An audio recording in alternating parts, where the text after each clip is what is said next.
मंडळी, भारताची रेल्वे व्यवस्था ही सर्वात मोठ्या सार्वजनिक वाहतुकीचा एक पर्याय आहे, जी सर्वसामान्यांसाठी फार अगदी महत्त्वाची मानली जाते. देशात किती हवाई मार्ग आणि रस्ते मार्गांचा विस्तार झाला तरीही देशाची मोठी लोकसंख्या ही वाहतुकीच्या दृष्टीनं रेल्वे नेटवर्कवरच अवलंबून आहे. कोट्यावधी लोक केवळ रेल्वेतूनच प्रवास करतात असं नाही, तर माल वाहतुकीचे देखील हे सर्वात मोठे साधन आहे. असं असतानाही ही महाकाय यंत्रणा चांगली आणि सुरक्षित करण्याकडे पुरेसे लक्ष दिलं जात नसल्यानं अनेकदा रेल्वे अपघात होतात.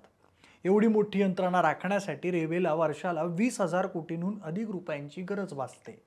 पण तज्ज्ञ त्याच्या वाटपाबाबत प्रश्न देखील उपस्थित करतात. आणि म्हणूनच रेल्वे व्यवस्था बळकट आणि आधुनिकीकरणाच्या उद्देशानं केंद्र सरकारकडून रेल्वेचा अर्थसंकल्प सामान्य अर्थसंकल्पात विलीन करण्यात येतो.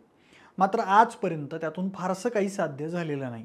दरवर्षी अर्थसंकल्प सादर करताना रेल्वे रुळांची सुधारणा, सुरक्षा उपकरणांचं बळकटीकरण आणि रेल्वे प्रवास सुरळीत आणि सुरक्षित करण्याचे दावे केले जातात. अशा परिस्थितीत रेल्वे अपघातांवर अद्याप नियंत्रण का होत नाही, हा मात्र सर्वात महत्त्वाचा प्रश्न आहे.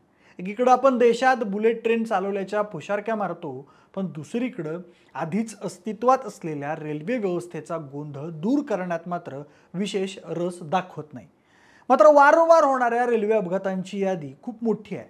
पण चिंतेची बाब म्हणजे अशा प्रत्येक घटनेची चौकशी करण्यासाठी एक समिती नेमली जाते आणि नंतर ती घटना पुढच्या घटनेची वाट पाहत विसरली जाते. आतापर्यंत झालेल्या अशा सर्व अपघातांच्या तपासात काय निष्कर्ष निघाला हे कोणालाच माहीत नाही. म्हणजे हे का घडतं? रेल्वे अपघातात रेल्वे प्रशासन का जबाबदार असतं? कोरमंडल सारखे रेल्वेचे अपघात ज्यात 300च्या वर प्रवासी का मृत्यू पावले जातात आणि मुंबई सारख्या आजच्या या घटनेत रेल्वे प्रशासनावरच का ताशेरे ओढले जात आहेत? रेल्वे प्रशासन नेमकं कुठं गणतंय याचा सविस्तर आढावा आपण आजच्या या व्हिडिओच्या माध्यमातून घेणार आहोत. नमस्कार, मी प्रथमेश आणि तुम्ही पाहताय विषयच भारी. मंडळी, मुंबईतला हा झालेला अपघात ज्यात चूक कोणाची हा प्रश्न आता उपस्थित होतोय. कारण आजच्या घडीला रेल्वे आपल्या टेक्निकल गोष्टीत इतकी अपग्रेड होत आहे तरी हे अपघात का होतात हे समजत नाही. मात्र यात मानवी चुका आहेत हे नक्की. कारण यापूर्वीचे रेल्वेचे जे काही मोठे अपघात पाहिले त्यात मानवी चूकच होती. 2023ला कोरमंडल एक्सप्रेस ही सिग्नल नीट न मिळाल्यानं ती ट्रेन दुसऱ्या ट्रेनला धडकली होती आणि त्यात 300हून अधिक लोक मृत्युमुखी पडले होते. यात आधी ग्रीन सिग्नल दिला गेला, नंतर रेड सिग्नल दिल्यानं हा अपघात झाला होता असं बोललं जातं. त्यानंतर भारतात असे काही अपघात झाले की ज्यात कधी 5, 6, 15, 20 असे रेल्वेमुळे मृत्यू झाले. मात्र शेवटी चूक ही मानव निर्मितच होती किंवा टेक्निकल होती. मुंबईत घडलेला हा अपघात तर मानव निर्मितच होता असं म्हणावं लागेल. कारण मुंबई लोकलमध्ये डब्यांची संख्या वाढली नाही, त्यामुळे गर्दी भरपूर आहे आणि फुटस्टेपच्या बाहेर लोंबकळत प्रवासी प्रवास करत असतात. यामुळे खांबाला धडकणे, बॅग अडकणे, खाली पडणे या सगळ्याचं कारण सिस्टीम तसेच वाढते लोंढे आणि गर्दीचं नियोजन नसणे हेही आहे. अनेकदा गर्दी वाढल्यानं प्लॅटफॉर्मवर पाय ठेवायलाही जागा नसते. मग ही गर्दी रेल्वेत बसल्यावर तर काय होईल? यासोबतच रेल्वे ट्रॅक शेजारील खांब ही अनेकदा अपघातांना जबाबदार ठरतात. त्यासोबतच रेल्वे क्रॉसिंग करतानाही अनेकदा अनेकांना धडक बसली आहे. त्यात चूक लोकांची असली तरी त्या क्रॉसिंगच्या आसपास भिंत बांधणं गरजेचं आहे, जेणेकरून लोक क्रॉसिंग करणार नाहीत. आता रेल्वे मंत्री एका मुलाखतीत काय म्हणले होते ते आपण पाहूयात. आणि रेल्वे बोर्डचे माजी चेअरमन विवेक सहाय यांनीही अपघातांची कोणती कारणं आहेत त्याबद्दल माहिती दिली होती. तेही काय आहेत पाहूयात. म्हणजे रेल्वे मंत्री अश्विनी वैष्णव यांनी दिलेल्या एका माहितीनुसार 5,200 किलोमीटरचे नवे रेल्वे मार्ग स्थापन करण्यात येत आहेत आणि ते अजूनही वाढवले जात आहेत. 8,000 किलोमीटर मार्गाचं नूतनीकरण दरवर्षी होतं असंही ते पुढे म्हणाले होते.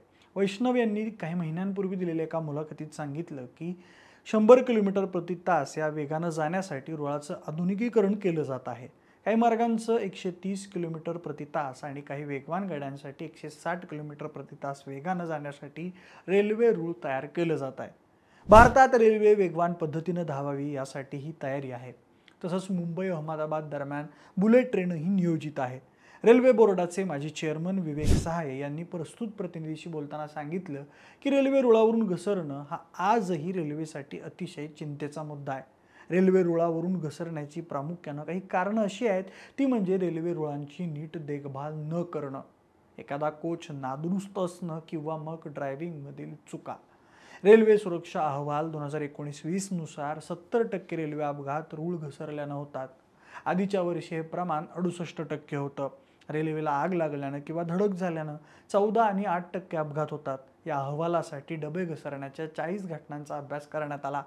त्यात 33 प्रवासी ट्रेन आणि 7 मालगाड्यांचा समावेश होता. त्यापैकी 17 वेळा डबे ट्रॅकमध्ये असलेल्या त्रुटींमुळे घसरले. त्यात रेल्वे रूळ तुटणं किंवा कमकुवत असण्याचा समावेश होता. ट्रेनमध्ये बिघाड असल्यानं रुळावरून घसरण्याच्या 9 घटना होत्या, असं या अहवालात सांगण्यात आलं आहे. रेल्वे ट्रॅक धातूच्या तयार केलेल्या असतात. उन्हाळ्यात त्या प्रसरण पावतात आणि हिवाळ्यात त्या आकुंचन पावतात. त्यामुळे त्यांना सतत देखभालीची गरज असते. त्यात रुळं एकमेकांना घट्ट लावणं, स्लीपर्स बदलणं, स्विचेसमध्ये तेल घालणं अशा अनेक प्रकारच्या निगा ट्रॅकच्या राखल्या गेल्या पाहिजेत. 110 ते 130 किलोमीटर प्रति तास ट्रेन व्यवस्थित धावल्या पाहिजेत. यासाठी रेल्वे रुळांची निगा ही नीटच राखली पाहिजे, अशी सूचना नेहमीच करण्यात येते. एप्रिल 2017 ते मार्च 2021 या काळात केंद्र सरकारच्या एका समितीनं केलेल्या विश्लेषणात काही धक्कादायक बाबी समोर आल्या होत्या. ट्रॅक रेकॉर्डिंग कारने केलेल्या सर्वेक्षणात 30 ते 100% त्रुटी ह्या आढळल्या होत्या. हे कार ट्रॅकचं आकारमान तपासण्यासाठी वापरल्या जातात. रेल्वेचे डबे रुळावरून घसरल्याच्या 1129 घटनांचा अभ्यास करण्यात आला. त्यात 2 डझनापेक्षा अधिक गोष्टी यासाठी जबाबदार असल्याचं समोर आलं. 171 केसेसमध्ये रुळाची देखभाल न केल्यानं डबे घसरल्याच्या घटना झाल्या होत्या. 180 पेक्षा अधिक वेळा डबे रुळावरून घसरण्यासाठी तांत्रिक बाबी जबाबदार होत्या. 1/3 केसेसमध्ये डब्यांमध्ये असलेल्या त्रुटींमुळे डबे रुळावरून घसरले. निष्काळजीपणानं रेल्वे चालवणं आणि अतिवेग सुद्धा डबे रुळावरून घसरण्याची मुख्य कारणं आहेत. 2010 मध्ये अशीच पॅसेंजर ट्रेन रुळावरून घसरली आणि त्यावर मालगाडी धडकली होती. त्यात 150 लोकांचा मृत्यू झाला होता. चौकशीत समोर आलं होतं की माओवाद्यांनी रुळाचं नुकसान केलं होतं. त्यामुळे मुंबई पॅसेंजर ट्रेन रुळावरून घसरली होती. या ट्रेनचे 5 डबे घसरले होते आणि समोरच्या मालगाडीला धडकले होते. धडक, रुळावरून घसरणे, आग लागणे, स्फोट घडवणे या कारणांमुळे 2021-22च्या काळात 34 अपघात झाले होते. आधीच्या वर्षी या अपघातांची संख्या 27 होती, तर 2022-23 मध्ये ही संख्या 48 झाली आहे, अशी बातमी द हिंदू वृत्तपत्राने दिली आहे. वाढत्या अपघातामुळे रेल्वे विभागाची काळजी वाढली आहे. म्हणजे एकीकडे बुलेट ट्रेनची कामं होताना रेल्वेचं स्पीड वाढवलं जात आहे.